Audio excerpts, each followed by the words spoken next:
నమస్తే welcome to Om voice of Madhavilatha. ఎప్పుడు చెప్పినట్టే వాయిస్ ఆఫ్ మాధవీలత అంటే నా ఒక్కదాని వాయిస్ కాదు, చాలా మంది జాతీయవాదుల వాయిస్. అండ్ మీరు నా ఛానల్ చూస్తున్నట్లయితే కొత్తగా వచ్చిన వాళ్ళైతే దయచేసి సబ్స్క్రైబ్ చేసుకోండి. మీకు కొంచెం సమయం నాకు ఇస్తే నేను దేశంలో జరుగుతున్న విషయాలు మీ ముందు పెట్టడానికి ప్రయత్నం చేస్తాను. అలాగే ఆల్రెడీ సబ్స్క్రైబ్ చేసుకున్న వాళ్ళైతే ఒక చిన్న లైక్ కొట్టండి అబ్బా, అప్పుడే ఈ వీడియో ఎక్కువ మందికి రీచ్ అవుతుంది. ఓకేనా? సరే, మరి ఈ రోజు మన టాపిక్లోకి ఎంటర్ అయిపోదాం. డిఎంకే పార్టీ గత చరిత్ర అంతా విభజనవాదమే. పెరియార్, కరుణానిధి నుంచి మొదలుకొని ఇప్పుడున్న ఎంకే స్టాలిన్ వాళ్ళ కొడుకు ఉదయనిధి స్టాలిన్ వరకు కూడా ఈ డివైడ్ అండ్ రూల్ పాలసీనే ఫాలో అవుతారు. వీళ్ళకి మద్దతు ఇచ్చిన వాళ్ళంతా వీళ్ళే. ప్రజల్లో విభజన సృష్టించడమే వీళ్ళ మెయిన్ ఇంటెన్షన్. అది భాషా వివాదం, లేదా ఉత్తరాది దక్షిణాది వివాదం, ద్రవిడవాదం, ఎల్టీటీఈ అయినా సరే, ఏదేదైనా కానీ వీళ్ళ కర్తవ్యం మాత్రం ఒకటే ఒకటి, అది ప్రజల్ని విభజనవాదంతో మాత్రం రెచ్చగొట్టేసేయడం అనమాట. పెరియార్ నుంచే దక్షిణాదిన ఈ విభజనవాదం మొదలైందనమాట. అప్పుడెప్పుడో బ్రిటిష్ పాలన ఉంది కదా, అప్పుడు పాలనలో మన దేశంలోని ప్రజల మధ్య విభజన పోషించేందుకు కొన్ని విష మొక్కల్ని పెంచి పోషించారు. అలా పెరిగిన ఒక్క మొక్కే ఈ పెరియార్ అనమాట. ఈవి రామస్వామి పెరియార్ తనకు తానే నాస్తికుడని చెప్పుకుంటూ సనాతన ధర్మాన్ని వ్యతిరేకించాడు. ఎంతలాగంటే రాముడి ఫోటోకి చెప్పుల దండ వేసి ఊరేగించేంత ద్వేషాన్ని ప్రజల్లో పెంచి పోషించాడు. వినాయక విగ్రహాలను పెరియార్ స్వయంగా నేలకేసి కొట్టాడు. సమాజంలో సనాతన ధర్మాన్ని నిర్మూలించడానికి పనిచేశాడనమాట. నిజానికి బ్రిటిష్ పాలకులు తమ మతమైన క్రైస్తవాన్ని భారత్లో వ్యాప్తి చెందేందుకు ఈయన్ని ప్రోత్సహించారని చెప్పేసి చరిత్రకారులు కూడా చెప్తూ ఉంటారు. ఈయనకైతే మిషనరీల నుంచి ఆదేశాలు వచ్చేవని, ఆ ఆదేశాలకు అనుగుణంగానే పెరియారు ఇక్కడ సనాతన ధర్మానికి వ్యతిరేకంగా పనిచేస్తూ విషాన్ని చిమ్మేవాడని చాలా మంది చెప్తూ ఉంటారు. అంతేకాదు ఈ దక్షిణాది రాష్ట్రాలన్నీ కూడా భారత్లో కలవకూడదని ఈవి రామస్వామి గట్టిగా కోరుకున్నాడనమాట. సో దక్షిణాది రాష్ట్రాలన్నీ కలిసి ప్రత్యేక దేశంగా ఏర్పడాలని ఆయన చాలా చాలా గట్టిగా కోరుకున్నాడు. కాకపోతే అది కుదరలేదు. ఆయన కోరికగానే మిగిలిపోయి చచ్చిపోయాడు అనమాట. ఇక ఆయన ప్రియ శిష్యుడైనటువంటి కరుణానిధి ఈ ద్రవిడవాద విభజన రాజకీయాలను అయితే కంటిన్యూ చేశాడబ్బా.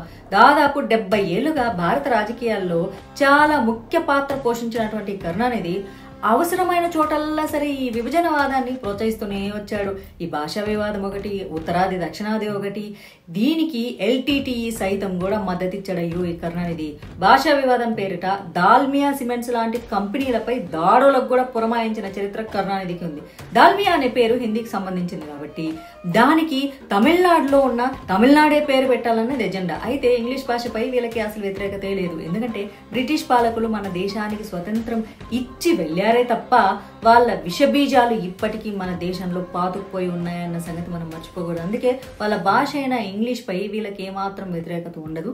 కేవలం హిందీ పైన మాత్రమే వీళ్ళకి వ్యతిరేకత ఉంటుంది. కరుణానిధి కంటిన్యూ చేసినటువంటి ఈ వివాదాన్ని ఇప్పుడు ఆయన కొడుకు మనవడు కూడా కంటిన్యూ చేస్తున్నాడు అనమాట. ఈ మధ్య కాలంలో చూసుకుంటే తమిళనాడులో భాషా వివాదం అయితే భయంకరంగా కంటిన్యూ అవుతుంది. అబ్బో, కేంద్రంలో తీసుకొచ్చిన ఈ త్రిభాషా విధానంపై ఇది ఎప్పుడో కాంగ్రెస్ ప్రభుత్వం తీసుకొచ్చింది, ఇప్పుడు దాన్ని కంటిన్యూ చేస్తుంది. త్రిభాషా సూత్రాన్ని అమలు చేస్తే తమిళ భాషను చంపేసినట్లే అవుతుందని ఆ పార్టీలు వాదిస్తున్నాయి. ఎట్ట చంపేస్తామని నాకైతే అర్థం కావట్లేదు. నాకేమో తమిళనాడు పోతే ఇంగ్లీష్ చాలా మందికి మాట్లాడడం రాదు, ఇంగ్లీష్ కూడా ప్రాబ్లమే, తమిళ్ నేర్చుకోవాల్సి వచ్చేది కష్టపడి. నాకు హిందీ రాక అటు బాలీవుడ్ లోకి ఎంట్రీ ఇచ్చే అవకాశం వచ్చి కూడా మిస్ చేసుకున్నాను. సీరియస్లీ, అన్నపూర్ణ రోజ్ బ్యానర్స్ లో నేను పనిచేసేటప్పుడు దానికి ఒక ప్రొడ్యూసర్ నాగార్జున గారు అయితే, ఇంకో ప్రొడ్యూసర్ వచ్చేసి సోనాలి బేంద్రే హస్బెండ్ గోల్డీ గారు అనమాట. వాళ్ళది వచ్చేసి రోజ్ బ్యానర్స్. వాళ్ళు సోనీ టీవీకి సీరియల్స్ చేసేవాళ్ళు.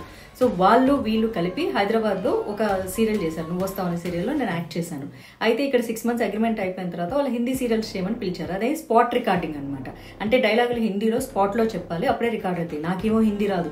హిందీ రాక భయపడిపోయి అమ్మో నాకు హిందీ రాదని చెప్పేసి ముంబై వెళ్ళడం మానేశారు. దాంతో బాలీవుడ్ ఆపర్చునిటీ మిస్ అయిపోయింది. అంతే కదా, హిందీ సీరియల్స్లో చేసినట్టు అప్పుడు వాళ్ళు చెప్పారు Smriti Irani per day 1 lakh rupees తీసుకుంటుంది, నువ్వు వస్తే కూడా సో వెరీ సూన్ నువ్వు కూడా అంత పెద్ద స్టార్ అయ్యో, నువ్వు కూడా అంత రెమ్యునరేషన్ తీసుకోవచ్చు అంటే, అయినా సరే భాషకు భయపడి ఆగిపోయాయి.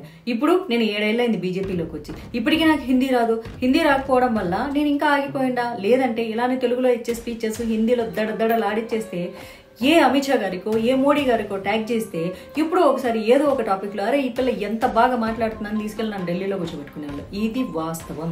చక్కగా మాట్లాడే వాళ్ళని చాలా బాగా ప్రోత్సహిస్తుంది బీజేపీ.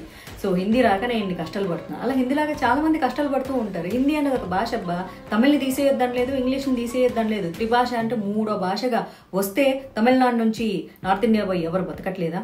ఎవరు అక్కడ పని చేసుకోవట్లేదా? నిజంగా తమిళనాడు నుంచి వచ్చిన వాళ్ళకి ఇంకెవరికి హిందీ రాదా? నాకు తెలిసిన చాలా మంది తమిళకి హిందీ వచ్చు, మరి వాళ్ళని ఏమనాలి? సో కంపల్షన్ అయితే ఎవరు చేయట్లేదు, కానీ కంపల్షన్ చేస్తున్నారు రుద్దుతున్నారు చూడు, ఇది కరెక్ట్ కాదు. అక్కడ డీలిమిటేషన్ అనే పేరుతో అఖిల పక్షాలన్నీ కలిసేసి రచ్చరచ్చగా దిగారు కదా. అసలు డీలిమిటేషన్ సౌత్ లో పెట్టబోము అని చెప్పేసి ఇంతవరకు బీజేపీ అసలు మాట్లాడలేదు. ముందే తవ్వకాలు దవ్వేస్తున్నారనమాట. ఏంటో మరి వీళ్ళది. ప్రస్తుతం వచ్చేసి డీలిమిటేషన్ ఈ ప్రక్రియను ఆసరాగా తీసుకొని అసలు ఏది లేదు, ఆలు లేదు, చూలు లేదు అన్నట్టు దీన్ని తీసుకొని ప్రాంతీయ వివాదాన్ని పెంచి పోసేస్తున్నారు. ఈ డీలిమిటేషన్ వల్ల దక్షిణాదిలో సీట్లు తగ్గుతాయని అబద్ధ ప్రచారం చేస్తున్నారు. ఇంకా అసలు ఆ టాపిక్కే రాలేదు అసలు సెంట్రల్లో. ఇటీవల ఈ విషయంపై దక్షిణాది ఫ్యాక్టరీలతో అఖిలపక్ష భేటీ నిర్వహించి మరి ఎంకే స్టాలిన్ తన విభజనవాదాన్ని అయితే చాటుకున్నారు. డీలిమిటేషన్ వల్ల దక్షిణాదిలో సీట్లు తగ్గవని కేంద్ర హోంమంత్రి అమిత్ షా స్పష్టం చేస్తున్నా సరే వీళ్ళు మాత్రము ఆ ప్రచారాన్ని ఆపడం లేదు. గతంలో ఎల్టీటీఈ వంటి సాయుధ బలగాలకు సైతం డిఎంకే పార్టీ మద్దతు ఇచ్చింది కదా. తమిళ ప్రజలు ఎక్కువగా నివసించే తమిళనాడుతో పాటు శ్రీలంకలో తమిళ ప్రజలు నివసించే ప్రాంతాలన్నింటినీ కలిపి ప్రత్యేక దేశంగా ఏర్పాటు చేయాలని ఈ ఎల్టీటీఈ అనే అంశం పైన ఈ సంస్థ ఏర్పడింది కదా. ప్రభాకరన్ ఈ సంస్థను మొదలుపెట్టి సాయుధ పోరాటాన్ని మొదలుపెట్టాడు. అంటే అదే నక్సలిజం టైప్ అనమాట. ప్రత్యేక తమిళ దేశం కోసం ప్రభాకరన్ శ్రీలంక ప్రభుత్వానికి వ్యతిరేకంగా కూడా పోరాడాడు. వాడికి కావాలంటే ఆడికి దేశాలు కావాలంట. ఈ పోరాటానికి రాజీవ్ గాంధీ ప్రభుత్వం సైతం మద్దతు ఇచ్చింది. అతనికి తోడుగా డిఎంకే పార్టీ కూడా మద్దతునిచ్చింది. దీన్ని బట్టే తమిళనాడు మన దేశంలో ఉండకూడదని చెప్పేసి వీళ్ళ కోరిక అయితే కనిపిస్తుంది కదా. నాడు కాంగ్రెస్ పార్టీ చేసిన తప్పిదానికి రాజీవ్ గాంధీ హత్యకు గురయ్యాడు. అయినా సరే డిఎంకే పార్టీ తమ మద్దతును ఇంకా ఉపసంహరించుకోకుండా దీన్ని బట్టి వీళ్ళ విభజన రాజకీయాలు ఎంత దారుణంగా ఉన్నాయో మీ అందరికి అర్థమవుతుంది కదా. ఇక సనాతన ధర్మంపై అయితే వీళ్ళు మాట్లాడనే మాట లేదు.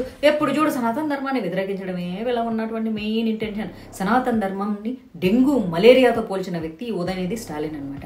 ఈయన ఎంకే స్టాలిన్ కు ప్రియమైన సుపుత్రుడు. ప్రస్తుత ప్రభుత్వంలో మంత్రిగా పదవులు అనుభవిస్తున్న వ్యక్తి అనమాట. అటువంటి స్థాయిలో ఉన్న వ్యక్తి కూడా సనాతన ధర్మాన్ని డెంగ్యూతో పోల్చాడంటే వీళ్ళకి అసలు మన ధర్మం పైన ఎంత వ్యతిరేకత ఉందో మనమే అర్థం చేసుకోవచ్చు. నాస్తికవాదం అనే పేరు చెప్పుకొని హిందూ ధర్మాన్ని సమయం వచ్చినప్పుడు అలా తిడుతూనే ఉంటారు వీళ్ళు. నాస్తికత్వం అదే ఏతిజం అంటే అన్ని మతాలను తిడతారు అనుకుంటే పొరపాటే. వీళ్ళు వచ్చేసి ప్రభుత్వంలో ఉన్న మైనారిటీలకు భారీగా నిధులు అందిస్తుంటారు. మైనారిటీలు అంటే ఓన్లీ ముస్లింలు మాత్రమే, క్రిస్టియన్లు మాత్రమే. మళ్ళీ జైనులు, సిక్కులు వీళ్ళందరూ రారనమాట. మళ్ళీ మిషనరీలన్నీ కలిసేసేసి మత మార్పిళ్లకు పాల్పడుతూనే ఉంటాయి. వీళ్ళందరూ కలిసికట్టుగా హిందువులను మత మార్పిడి చేస్తూ ఉంటారు. అయినా సరే వాళ్ళకి ఎటువంటి ఆపద కలగకుండా డిఎంకే ప్రభుత్వం అయితే చాలా చాలా జాగ్రత్తలు తీసుకుంటూ ఉంటుందన్నమాట.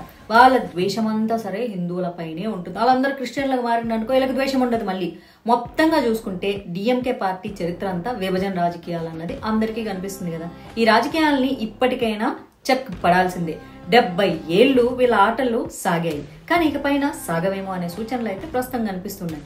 ఓవైపు అన్నామలై రాష్ట్రంలో బీజేపీని అయితే స్ట్రాంగ్ చేస్తున్నాడు. మరోవైపు అన్నా డిఎంకేకి చెందిన పన్నీర్ సెల్వంతో కూడా కనిపించారనమాట.